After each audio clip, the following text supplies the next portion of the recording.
आखिर क्या थी इंग्लैंड टीम के हारने की वजह? कप्तान बेन स्टोक्स ने दिया बहुत बड़ा बयान। इंडिया वर्सेस इंग्लैंड सीरीज का चौथा मुकाबला बहुत क्रूशियल था दोनों ही टीम्स के लिए, और ऐसे में इंडियन टीम ने ना सिर्फ ये मुकाबला जीता बल्कि सीरीज भी अपने नाम कर ली। ऐसे में अगर आप देखेंगे शुरुआत इंडियन टीम की बिल्कुल भी खास नहीं रही थी। पहले मुकाबले में इंग्लैंड की टीम ने ऐसा कमबैक दिखाया था कि प्रिपेयर्ड नजर आई थी और कहीं ना कहीं ऐसा लग रहा था कि सीरीज भी अपने नाम कर सकती है, लेकिन फिर उसके बाद आया इंडियन टीम का कमबैक और साथ ही साथ इस कमबैक के साथ इस चौथे मुकाबले की जीत के साथ ये सीरीज भी इंडियन टीम ने कर ली अपने नाम। बिल्कुल, और साथ ही साथ आप ये भी देखेंगे कि जहां एक तरफ इंग्लैंड के साइड अगर आप देखेंगे तो Jonny Bairstow, Joe Root, Ben Stokes, Jack Crawley, ये सारे बल्लेबाज बहुत ही ज्यादा एक्सपीरियंस्ड आपको नजर आएंगे। लेकिन अगर आप इंडिया की तरफ देखेंगे तो बहुत कम बल्लेबाज, एक रोहित शर्मा को छोड़ दिया जाए, एक जडेजा को छोड़ दिया जाए, तो जडेजा भी ऑलराउंडर में काउंट होते हैं, छोड़ दिया जाए तो किसी के पास भी इतना ज्यादा एक्सपीरियंस नहीं है। रजत पाटीदार को देख लीजिए, ध्रुव जुरेल को देख लीजिए, सरफराज खान को देख लीजिए, मतलब ये सारे डेब्यूटेंट्स है। इस सीरीज में डेब्यू किया इन तीनों ने। शुभमन गिल के पास थोड़ा बहुत एक्सपीरियंस है, ज्यादा एक्सपीरियंस उनके पास भी नहीं है। यशस्वी जायसवाल के पास थोड़ा बहुत 7-8 मैच का एक्सपीरियंस है, लेकिन इसके बावजूद रोहित शर्मा ने अपनी टीम के साथ ना ही सिर्फ ये मुकाबला जीता बल्कि ये सीरीज भी क्लिंच की। बिल्कुल, तीसरे मैच में लीड लेने के बाद चौथा मुकाबला इंग्लैंड टीम का आखिरी मौका था इस सीरीज में वापसी करने का। ऐसे में ये चौथे मुकाबले की हार बहुत ज्यादा भारी पड़ी है इंग्लैंड टीम को, और हार की वजह क्या थी ये खुद कप्तान बेन स्टोक्स ने बताया है। नजरें डालते हैं कप्तान के इस बयान पर। यदि आप कल देखें तो कुछ भी संभव था। स्पिनरों अश्विन, जडेजा और कुलदीप के खिलाफ बल्लेबाजी करना अविश्वसनीय रूप से कठिन था। रन बनाना मुश्किल हो गया था और स्ट्राइक रोटेट करना भी मुश्किल हो गया था। हम जानते थे कि पिच इससे बेहतर नहीं होगी जैसा हमने आज देखा। बिल्कुल, ये था कप्तान बेन स्टोक्स का बयान। और जैसा कि हम हमेशा से ही कहते हैं कि तीसरा दिन का मुकाबला बहुत इंपॉर्टेंट रहता है। तीसरा दिन किसी भी टेस्ट मुकाबले में इनफैक्ट बहुत इंपॉर्टेंट होता है, और वैसा ही बेन स्टोक्स ने भी कहा।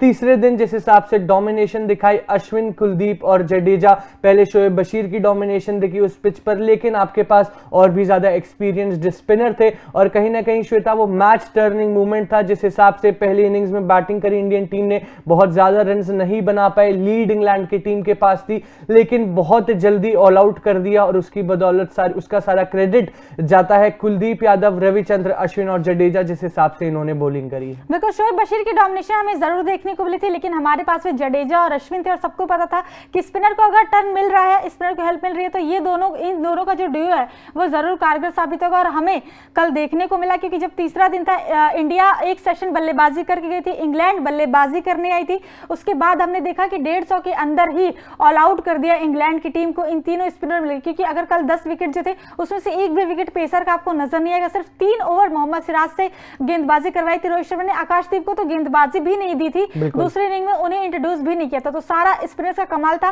कि इंडिया जो थी मतलब अच्छी खासी अभी पोजीशन में पहुंची थी और बल्लेबाजी करके फिर जीत हासिल करी।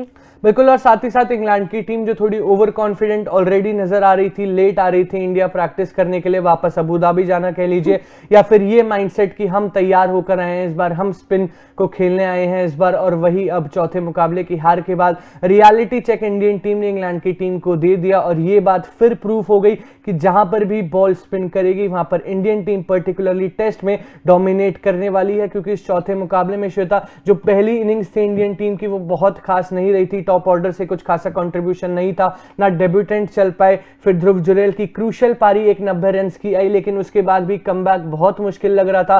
फिर डोमिनेशन आई सामने इंडियन स्पिनर्स की, और जो हम हमेशा से ही बात करते हैं कि इंडियन कंडीशंस में रविचंद्र अश्विन, कुलदीप यादव और जडेजा ये बहुत ही ज्यादा डोमिनेंट स्पिनर्स हैं, और वैसे ही परफॉर्मेंस उन्होंने करके दिखाई। और कहीं ना कहीं मैच विनिंग मूवमेंट परफॉर्मेंस थी जिस हिसाब से उन्होंने परफॉर्म करा। और यहाँ पे कप्तान बेन स्टोक्स ने भी जैसा हाईलाइट करा कि तीसरे दिन में जिस हिसाब से उन तीनों ने परफॉर्म करा वो मैच टर्निंग मूवमेंट था और इंडियन टीम का कमबैक मूवमेंट था। बिल्कुल, जहां सब लोग सवाल उठा रहे थे कि हम चेस करते वक्त पहला मुकाबला हारे थे हैदराबाद में, वहां अभी इस सवाल पे मुझे लगता है विराम लग चुका है। क्योंकि यहाँ पे अगर इंडिया जीती है तो चेस करते वक्त जीती है, और इंग्लैंड को अब थोड़ा सोचना चाहिए कि उन्हें अपने कॉम्बिनेशन में क्या चेंजेस करनी चाहिए। बॉलिंग कॉम्बिनेशन, हालांकि बेन स्टोक्स का जो बयान आया था उसमें उन्होंने ये भी बोला था कि मैं अपने टीम पे बहुत प्राउड फील करता हूं, क्योंकि जो हमारे स्पिनर्स है बहुत काफी यंग है, इतना ज्यादा उन्हें अनुभव नहीं है, लेकिन उन्होंने अपनी तरीके से अपने हिसाब से 100% दिया, और मुझे बहुत प्राउड फील होता है अपने इंग्लैंड की टीम पे। लेकिन वही है कि आप बेसबॉल दिखा तो देते, लेकिन इंडिया में आपका बेसबॉल बेसबॉल चला नहीं। बिल्कुल सही कहा श्वेता, बेसबॉल चला नहीं। हमें देखने को मिली इंडियन टीम की डोमिनेशन, और वो भी